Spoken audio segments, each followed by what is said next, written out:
is off the back of a law in Mississippi that was basically saying that after 15 weeks there would be no legal right to abortion. So if this law is upheld and abortion does become, Roe versus Wade is overturned, what it really means is that there's going to be abortion is going to be in the hands of each individual state. And there's already, I think I've read somewhere that it's like 26 states, they're already sitting there with what they're calling trigger laws, just waiting for Roe and Wade to pass or to be overturned, and then abortion is going to really be made illegal at that point. And I just wondered what your thoughts on it were, Elaine, like what your opinions are, if you thought about it. I'm sure you will have, and what your thoughts around it are. Raging, man, raging. It's really frightening, because if you believe that women are autonomous human beings, then we should be, I think, entitled to make decisions about our bodies. And if that means that a woman falls pregnant and doesn't wish to be pregnant, then we shouldn't be forcing women to do things with their bodies that they don't want, because that's turning us into a second-class citizen. It means that we have fewer rights than anybody else. And I read somewhere on Twitter, somebody said about that a dead person has rights to what happens to their body, that you can't harvest organs from somebody that's dead, although technically you probably could in Scotland, because we have an opt-out system now for organ donation. But that aside, we are going to land up losing this protection. Now, once you've lost it, it's very hard to get it back, because as the women in Ireland found, the repeal the 8th went through, but it's still exceptionally difficult to access determination in Ireland, because there's very few medics that will do the procedure. So they've got it in law, but not in practice. So if you've had it in practice, in some of the states, they make it so difficult, because you have to travel to the clinic for your initial appointment, and then you have to travel back to go and have this ultrasound before they would agree to do the termination. And then sometimes it's a third appointment before they can have the procedure. So if women don't have the money to travel cross-state, then they're landing up being really quite far on in the pregnancy before they're able to access termination, which is just cruel. It's just absolutely cruel. I think that they said there was Texas introduced a law, and since that law has been put in place regarding limitation on abortion, all the states surrounding Texas have seen an increase in women going across state lines to get abortions, just because they're absolutely terrified. Doctors are terrified to do it in case they're penalised. And I think I heard that there was only one abortion clinic left in Mississippi now, because all the other ones have been closed. And it's just that you're right, I'm absolutely raging. I'm just so angry that I don't really profess to know huge amounts about American politics. Like, I really don't understand a lot of it, but as far as I'm aware, this has been something that's been like a battle for almost 50 years. It's something that's been under threat, and there was an opportunity. There's been plenty of opportunities for this to be cemented and enshrined. I mean, like they've kind of missed the boat on it. It's just been allowed to happen, and I wonder if it's because their eye's been taken off the ball a wee bit with regards to things like gender and that impact and how that's kind of working out. And it's, for me, feels like there's been a gate opened that's allowed the sort of political right or right wing or whatever it is that you want to call them to come in. They've seen an opportunity where women's rights are kind of at the bottom of the pile, as they usually are, I suppose. But because this is a country where the women don't have maternity rights and they don't have free healthcare. So forcing somebody to have a pregnancy in that situation is really beyond the pale. Like if they are championing birth and children in this way, then you would expect that they would have a decent state system that would provide support for mothers and for people that are living in poverty. And I don't know how the Americans do it, how the American women even begin to manage to have maternity leave, because the expense that's involved. I read somewhere it's at $150,000 to have a pregnancy in the USA. So if you don't have insurance to do that, then you're basically not going to access the care, which means that puts your risk up. And in the UK, we had this Embrace report a couple of years ago that was looking at the deaths of mothers in the UK, and found that if you're Black, you're 5 times more likely to die in Britain having a baby as a Black woman as you are a white woman. There's no biological reason for that. There's no physiological reason. It must just be racism. But these are women that are able to access excellent care at the point of need for free on their doorstep, and we're still losing 5 times more. So in the US, the getting pregnant is not the difficult bit. The getting to the end of the pregnancy is not the difficult bit. But if they've not had any care or input, then they're at risk. And because my work is, like in clinic, you see women that have had birth injuries that can be absolutely devastating and completely life-changing. And I get very, very cross that these men who may not know the difference between a clitoris and a uterus, I don't know, but I know that a lot of women aren't very sure about which is which either. They're making these decisions on issues that are not going to affect them, and they're not listening to women, which is kind of how it's been for 4,000 years. Nobody listens to the women. They don't care. They don't care that women will die. They don't care that women will access unsafe terminations. Although actually, I think it's probably changed since the 50s, because we've now got, medication. You can get misoprostol over the tablet that you can take and have a termination through the medication, which is what's been happening in Ireland for a long, long time since that medication came out. There's groups of women that will post the medication to women that need it in Ireland. Yeah, and I expect that's probably what will happen, that we won't likely go back to awful, awful things that women did to themselves to try and end a pregnancy. Do you know, it's just basic care. Elaine, I'd read that somebody had posted a really fantastic tweet. I'll need to look it out, but it was in response to that there seemed to be so many men saying abortion shouldn't be used as a contraceptive, abortion shouldn't be the first option.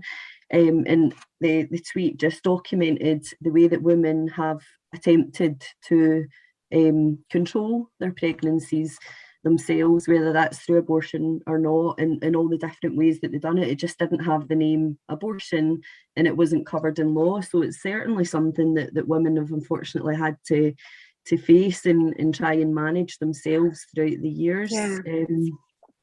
Yeah, because if you want to reduce abortion, then you need to have decent sex ed. You need to get young people, boys and girls, to understand how conception happens and give them access to free contraception and lashings of the stuff so that it's available all over the place, and you give them just facts and resources. That's how you do it. If you try and teach abstinence, well, there's oodles of decades of research that shows it doesn't work. That's how you get pregnant teenagers. Teenagers are not stupid. They're horny, but they're not stupid. The Dutch model works. They have such a low rate because they educate them, and they have a much later average age of children becoming sexually active as well, which is good because it's a complicated thing. And from a selfish point of view, the older you are and the more you understand about your own body, the more likely it is that you'll have a good time. And that's kind of the point, It's supposed to be fun. But we shouldn't really... I wouldn't be very happy if a 15-year-old was allowed to adopt a baby. I don't think that's something that we would encourage, because they're so young. It's unusual for somebody of that age to be responsible enough to be able to manage an infant. So why are we going to be forcing them to have a baby themselves? It's just illogical. So many women and children that are going to be left behind with this, and really, really harmed from it. And the babies that are born themselves, if you found out that your mother didn't want you, that you were born because she couldn't access a termination, that's not going to be good for you. Nobody, you hear about people that know that their mothers never bonded with them, or they didn't have a particularly nurturing kind of childhood and upbringing, that adults in their lives let them down, and it does harm. It has a huge impact on people for the rest of their lives. Absolutely. So I'm not sure that it's a kindness to have somebody born to somebody that does not want them. They end up as Supreme Court judges and making decisions on women's rights.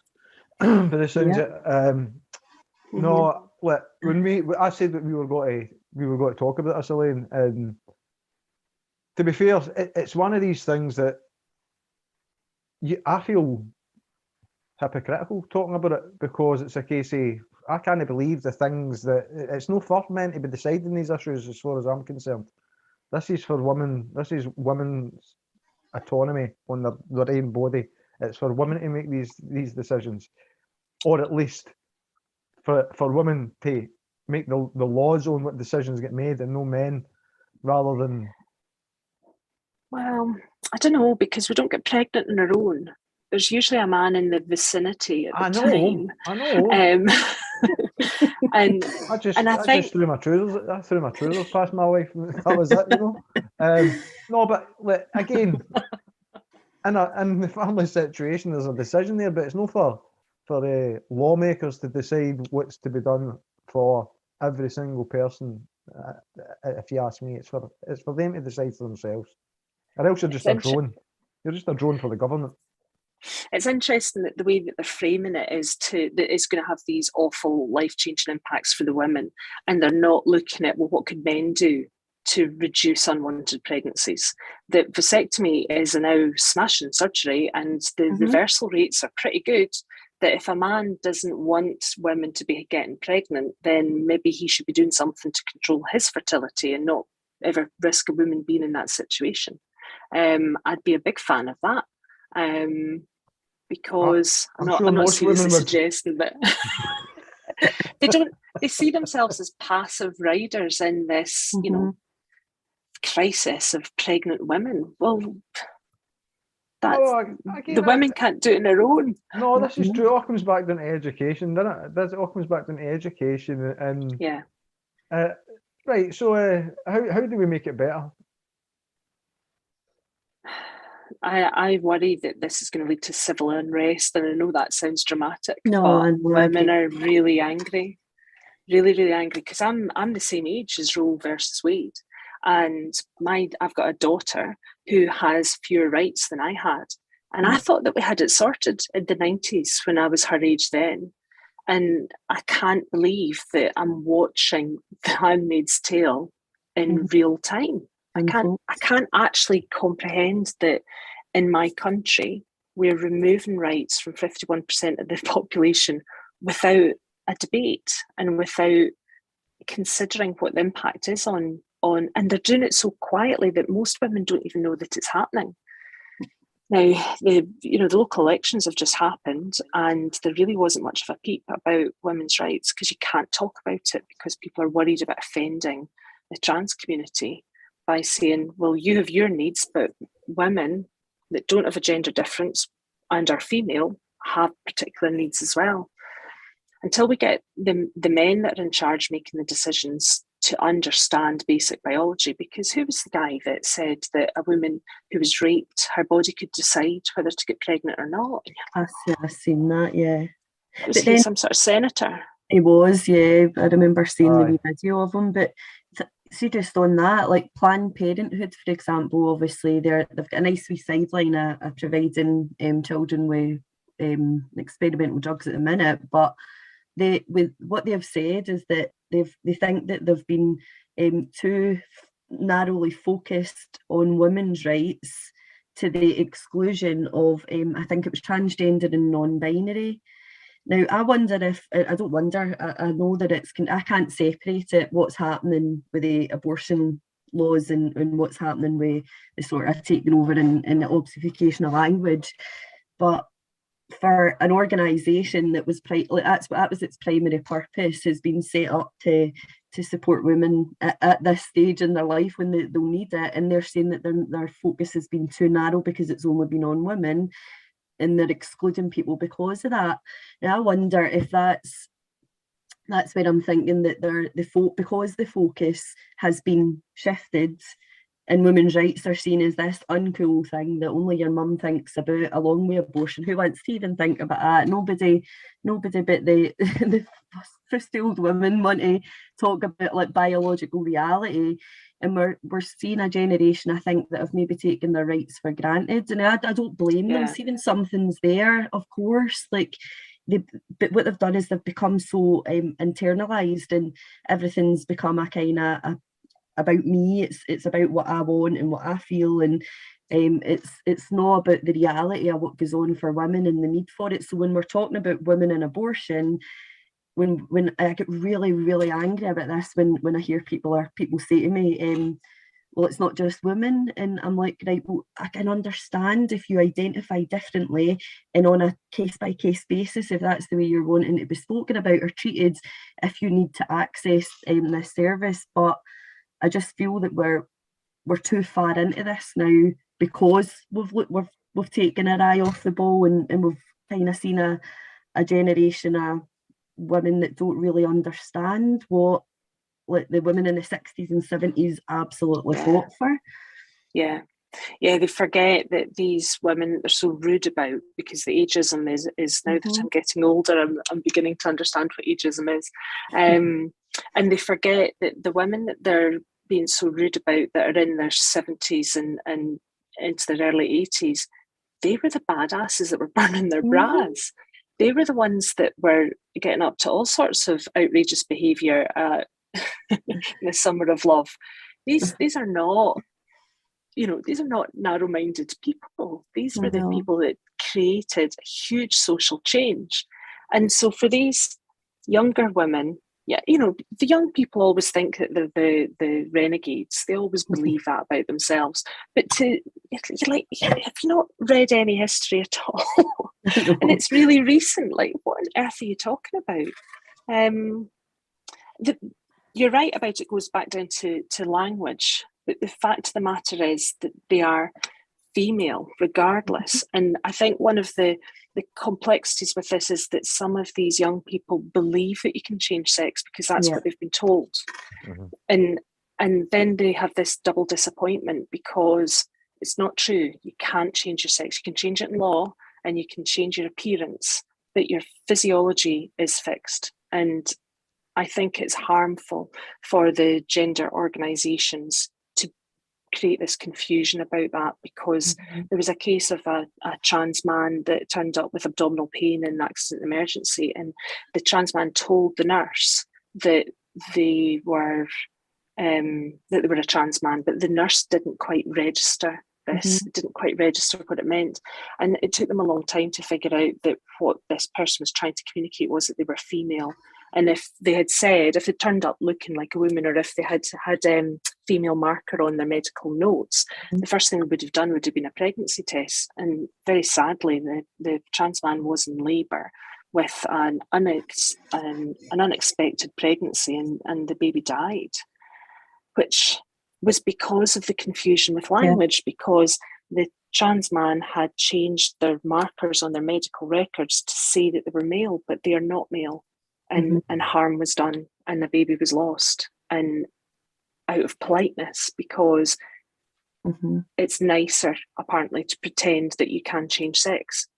I fundamentally disagree with it, because I've heard too many stories where people are landing up in trouble because they've been lied to. You can't change sex. Why are we indulging this lie from these powerful organisations? Because there are young people that have been really harmed by it, and I can't bear it.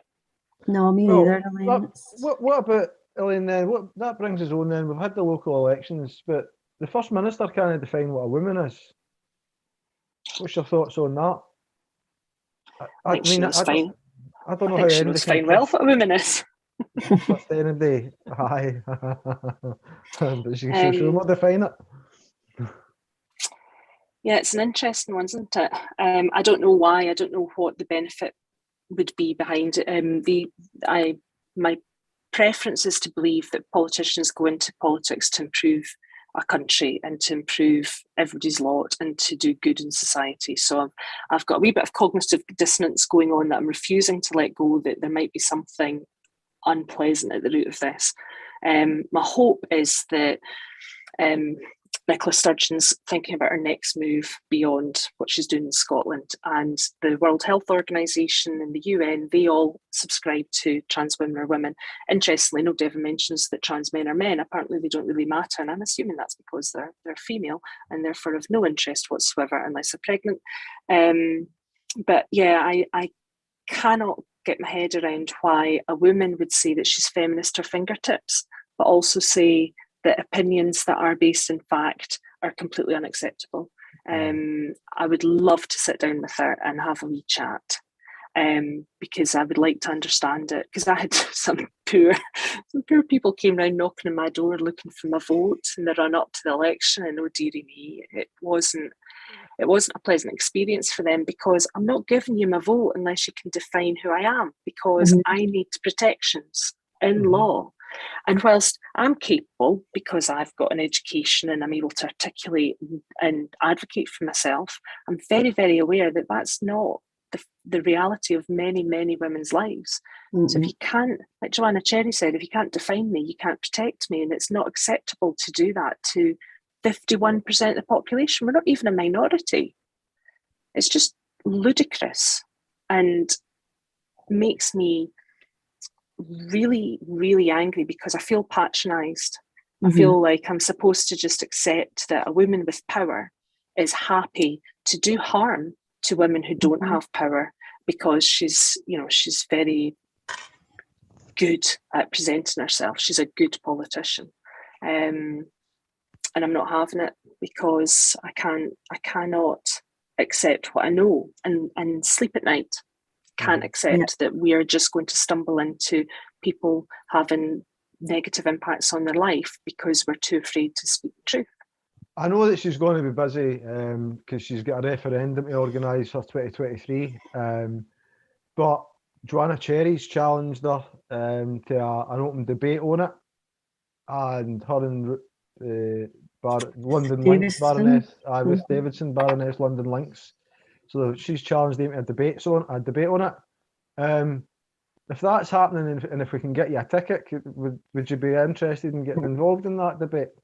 Yeah, I would be, because if you look at who's advising the government on this stuff, they seem to have a lack of people that have got experience and expertise in actual health. The people that are advising them are often, they've got a trans background themselves. Now, patient expertise is important, but if you're only consulting, if you look at Stonewall's their exec board doesn't have any medics on it. Their trustees has one medic, and that person works in HIV and sexual health, which is relevant and important, but they don't know anything about child development. So who is it that's actually giving them the advice? And I'm been unable to establish who it is that's advising Holyrood. The gender consultants that I know that we have, none of them know about gynecology. None of them know about what I know about joints and shoulders. If you have a double mastectomy, then that's going to affect your shoulder joints. If a woman's got cancer and we do a mastectomy, then we make sure that her shoulder is working, because it's incredibly disabling having a frozen shoulder. It interferes with lots and lots of different things. But there's no provision for these young people that are having a double mastectomy. And I wrote a proposal and tried to get it submitted, but one voice is very hard.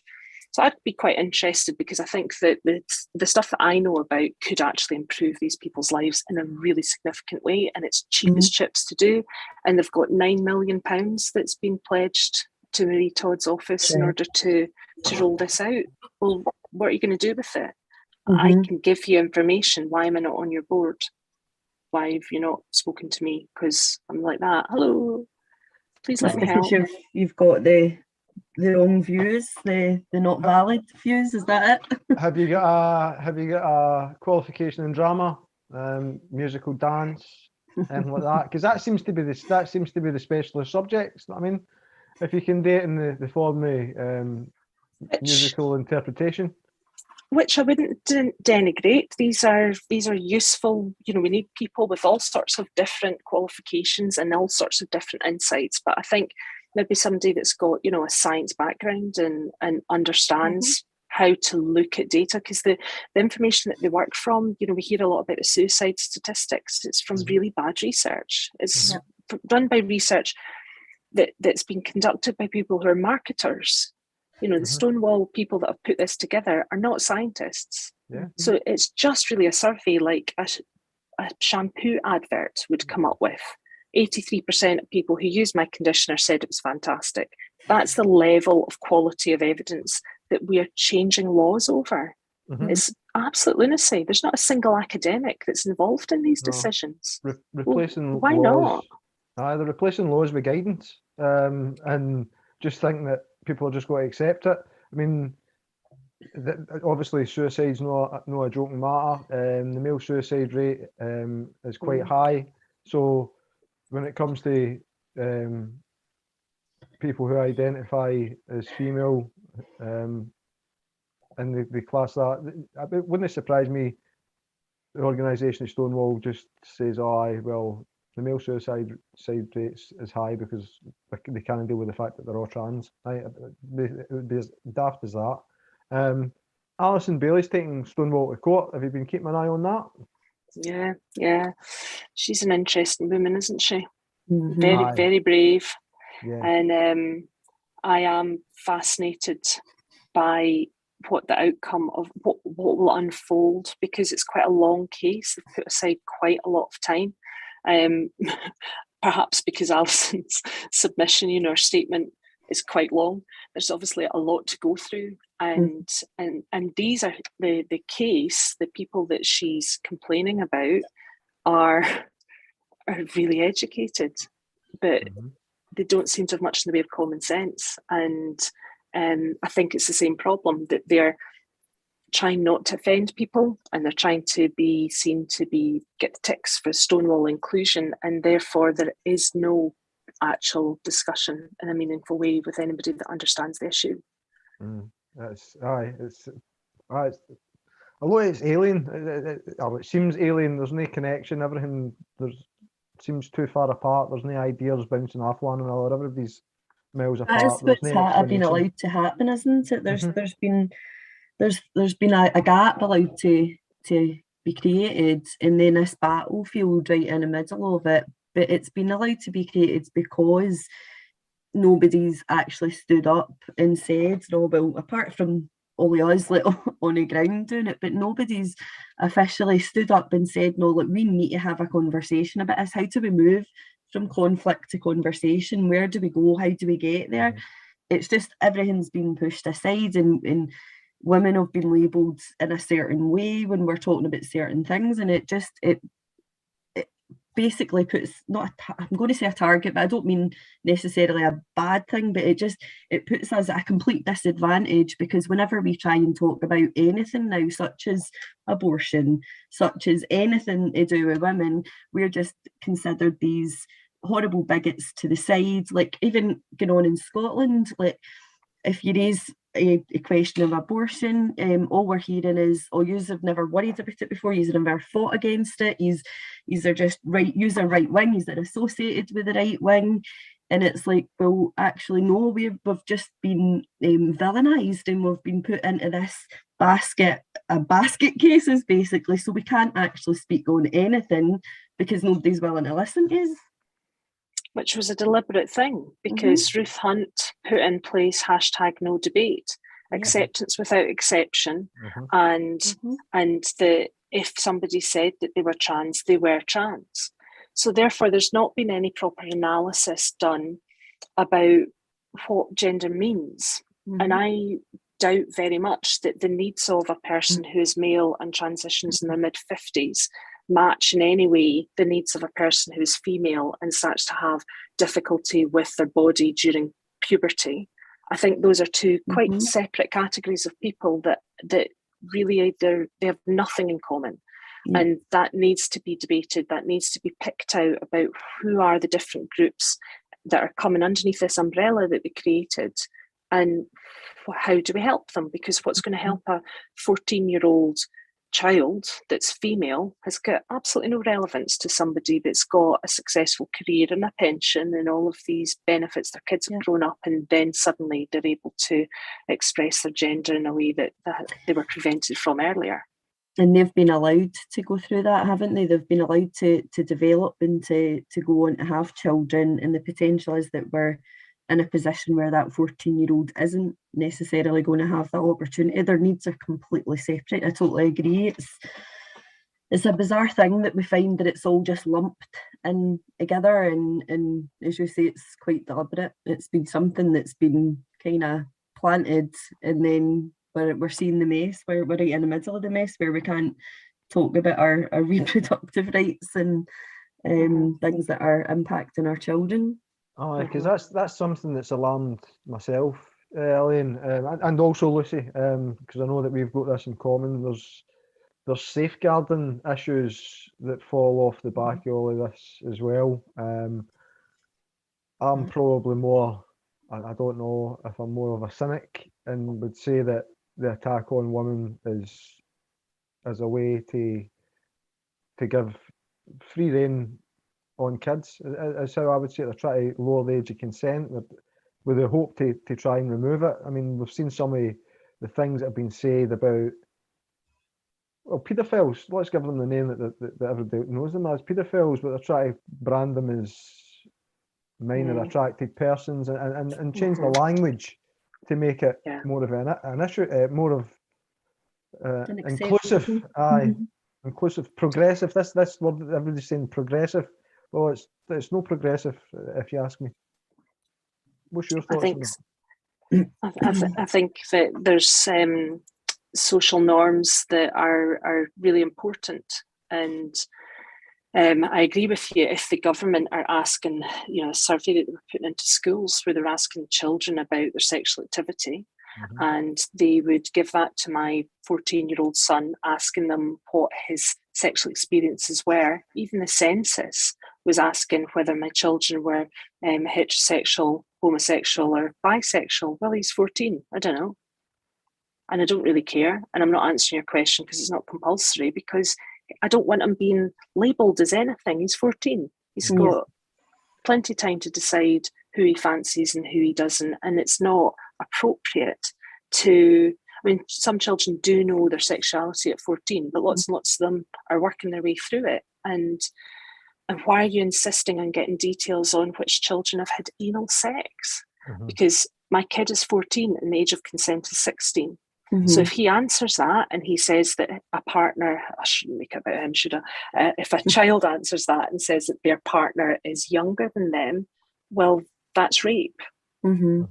So I said to my sons, do not fill that form out, because they are making rapists of the boys if they're being sexually active, which is completely normal within within society. It's not unusual for 14-year-olds to be sexually active, but for the government to be asking exactly what you get up to without saying what they're going to do with this information, there's no safeguarding for those children, because a lot of the children that have been sexually active, it's not been their choice. They've not been consenting to this.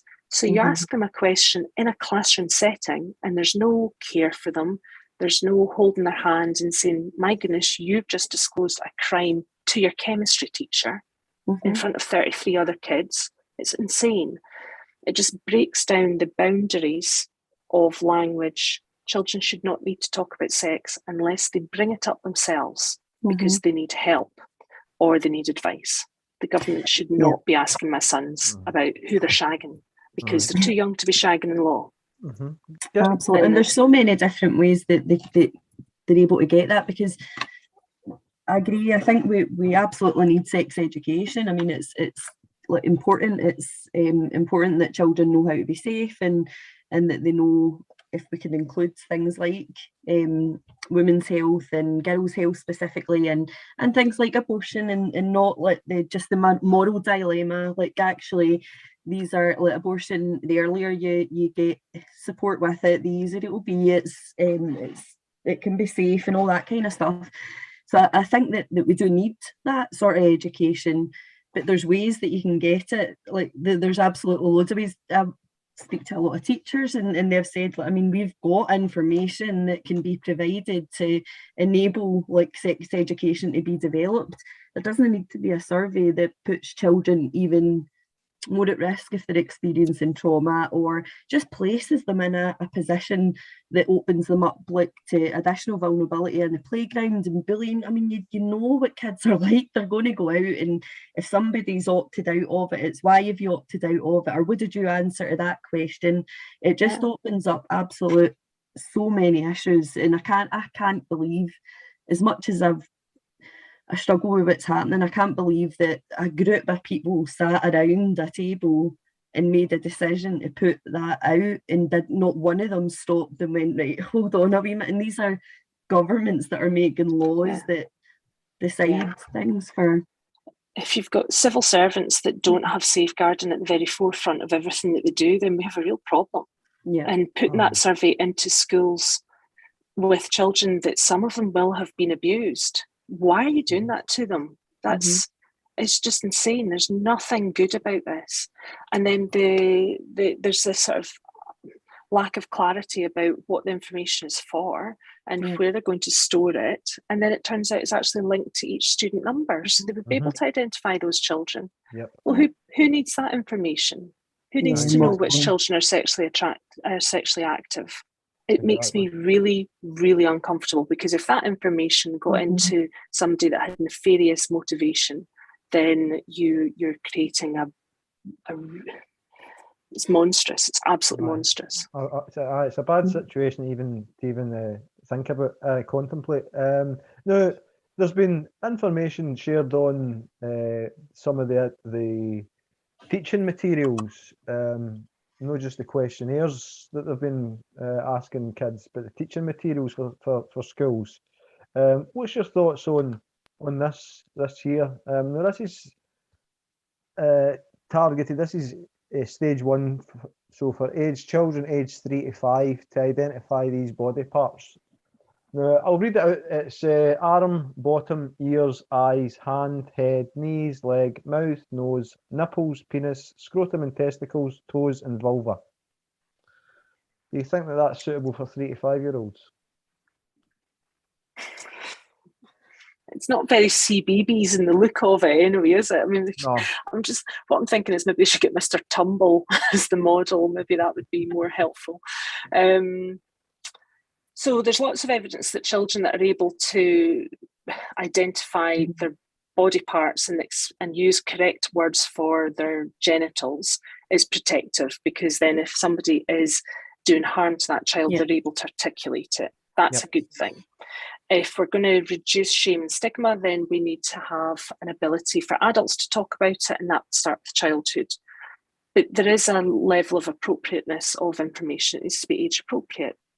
Why do they need to know so many details? I'd be wondering who's asking them. Is it a teacher? Is it in nursery school? Is it in nursery? Is it in primary school? Are parents involved? I'd like to know the context around it, because I agree that this is going to be a wee bit of an extreme story, but I'm no doubt you'll have heard something similar. But the wee girl that goes in and said, "Oh, our uncle done something and he took her cookie, or he done something to her cookie," and they missed the fact that she was being sexually abused by her uncle because she used the word cookie to describe what she thought she'd been taught. So there is the element of it that it's a protective measure if they do know the names of things. But I think 3 to 5-year-old, as a parent of 2 young children, I'd want to be involved, and I wouldn't want that to be done through education unless I knew exactly who was doing it and who was providing it, because we've got an issue where a minute in Scotland in schools where we're just there's so many lobby groups allowed to go in, there's so many organisations going into schools and accessing the curriculum and providing training and providing information that we know is sometimes placing a safeguarding risk. So I don't know that that's an appropriate thing to be for a 3 to 5-year-old in a school without any involvement. So I'd want to know a wee bit there. Just to add on to what you were saying there, Lucy, before you comment on that, Elaine, But if we take the GRA and the potential to self-ID, now Shona Robinson's comment that people don't try to disguise what they're doing to gain access, which we know it's bullshit, right? It's a load of rubbish, because you look at Jimmy Savile, you look at Barry Bennell, you could rhyme off name after name after name, Tory ministers and everything of late. So you've got all these safeguarding issues that could potentially be getting cast aside in Scotland with this self-ID if people can change their identifiers that we were talking about. And we talked about earlier that we had consequences with somebody and a child dying, but in this it could have consequences for children, because people will look for any loophole they can to gain access. They don't have on their forehead that I'm a baddie, right? Be wary of me, you know what I mean? So just to add on to Lucy's, what's your thoughts on that? I think as well, if you think about we just recently, so safeguarding our schools along with EBSWA, we went and met the SSC, because we'd actually identified, and I think that others had identified, like For Women Scotland had came across it, and Eva Comrie had came across it, but we brought it back up to them with regards to obtaining a PVG. So what you're saying about people being in schools and then possibly being there for nefarious reasons, it turns out that there's this part of the PVG system that allows anybody who is transgender to not have their birth sex passed on to the employer. So basically it means that anybody, and we're relying on a person to be honest about their identity. So this is not to say, and I'm not suggesting in any way, that transgender people are going to be using this as a way to harm people. What I'm suggesting is it opens up a loophole with a foreseeable risk that I can't believe that people aren't seeing. But basically somebody can be provided with a PVG. Their employer doesn't need to know their previous sex. Therefore, they're in a position where they're providing support and care to vulnerable children and adults without them necessarily knowing, and then their autonomy is being taken away. But there's also the risk for schools. If it happens and it's a teacher, there's also the risk for after school clubs, for sports clubs, for coaches.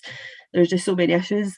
So we've sent an FY to Disclosure Scotland just to try and find out a wee bit more information, because the SSC were not aware of this. They didn't know that this had been put in. They didn't know, and I'm going to assume because they didn't know that so many other organisations don't know about it as well. But it's quite clear on their website that is called a special process, and it specifically says that we won't share this information with the person asking you for a disclosure. So it opens up a lot of loopholes, and that's a huge risk.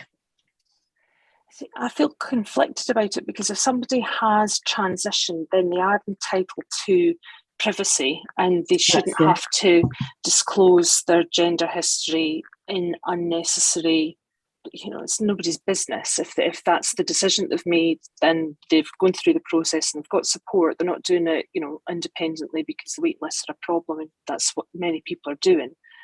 But there's also an issue of consent for everybody else. So there's this conflict that you automatically have as soon as you say that they have changed sex, because they haven't changed sex. They have changed their gender. Their sex remains the same. And I know that that's very hard for people to manage to live with when their sex is itself the problem, but it doesn't go away. So if you've then got a situation where parents believe that their children are with somebody who's female and they're not, that's a consent issue, in exactly the same way as women should be able to consent to being pregnant or consent to having sex. And there's been cases where people have landed up in a real pickle. So there was one in Poole where the practice nurse, was a trans woman. Now, the trans woman has the skills and the qualifications and the ability to do the job and should not be prevented from being employed. But the patient was female and had asked for a female practitioner, and what they got was a trans woman. And who knows how many women had been in a situation where they're going for a smear test from somebody that they didn't consent to because they wanted a female. And that conflict just lands up with real difficulties, because I don't know how you would manage that. The patient has rights. Yep. And the trans person's person's rights, absolutely. And that's the conflict, I think, that we find ourselves in, isn't it? When with the GRA, and when Nicola Sturgeon and all the rest of them are saying there's absolutely no conflict, and I'll say this until my dying breath, this is a clear-cut case of there being a massive conflict of two rights.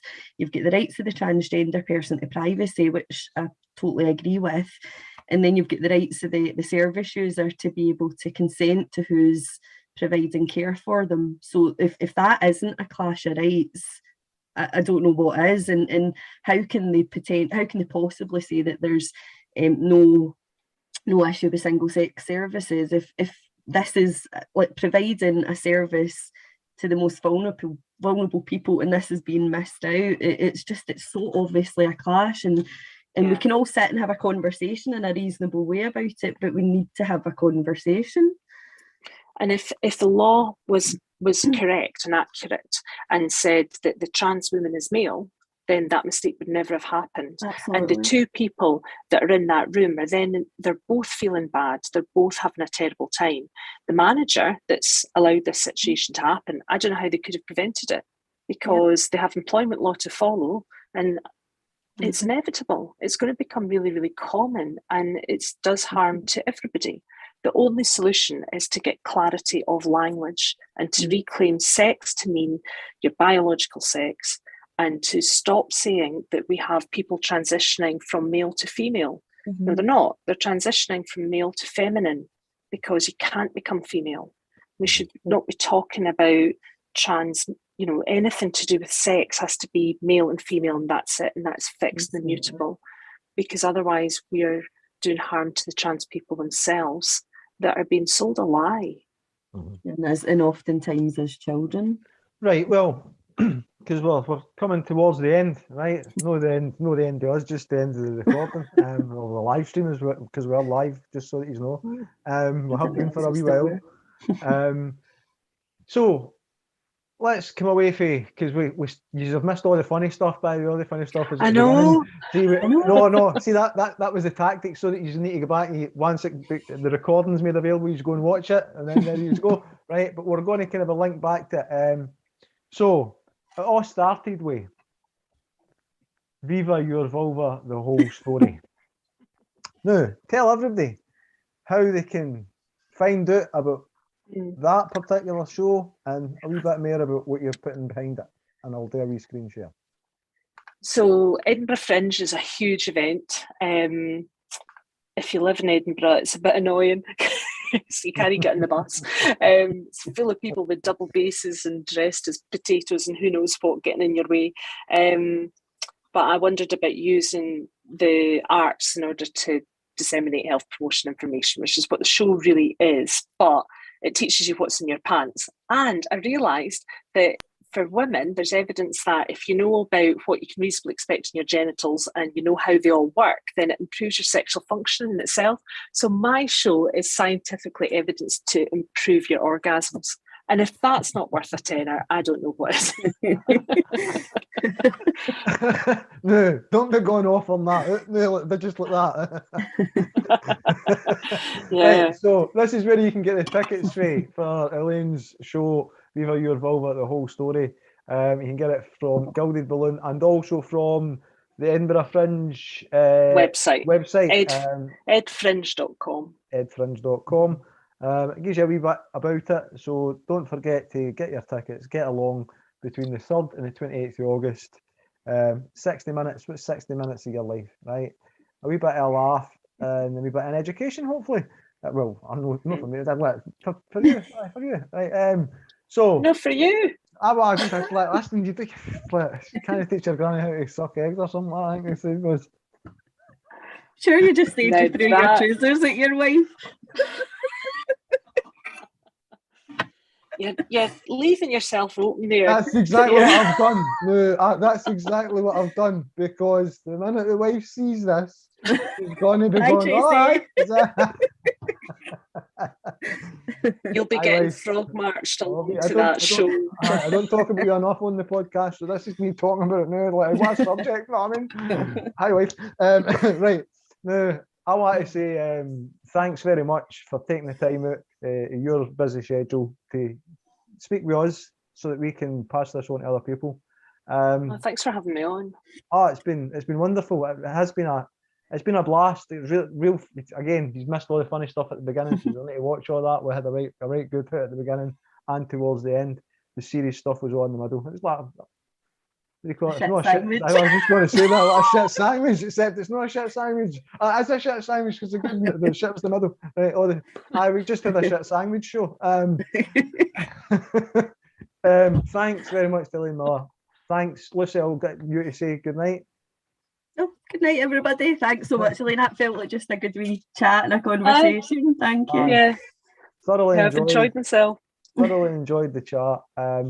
And I'll try and get some tickets for your show and bring myself and my wife along, and hopefully we can get a wee autograph off you. Some lad will just be, use your autograph. You're at the fringe. You're at the fringe, Mrs. I'll be throwing prizes and gadgets and information at you. Well, don't forget, if you're going to get your printed vulva tiaras on, there's a picture that you'll see in the edit. And that's pretty much it for the night, because I'm just babbling on there, right? I'm having a wee bit of laugh again, thinking about what we were talking about earlier. So for Cinema Bridges, for Tweet Street, for Lucy, for Pierce Across Scotland, for Elaine Miller, for Viva Your Vulva, the whole story, and more.